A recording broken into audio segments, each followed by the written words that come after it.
के कर नजरिया लागल ककरहा के गाँव में, रहल दुश्वार भइल बा गोरी ककरहिया के छाँव में।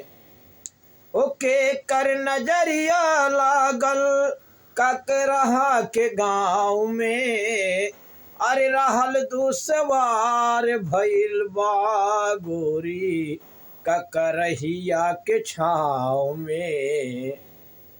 काई से बताई गोरी तोहरी नगरिया, अरे ढूंढत फिरत रहिलन गोरी तोहरी डगरिया। ओ कैसे बताई तोहरी नगरिया, अरे ढूंढत फिरत रहिलन गोरी तोहरी डगरिया।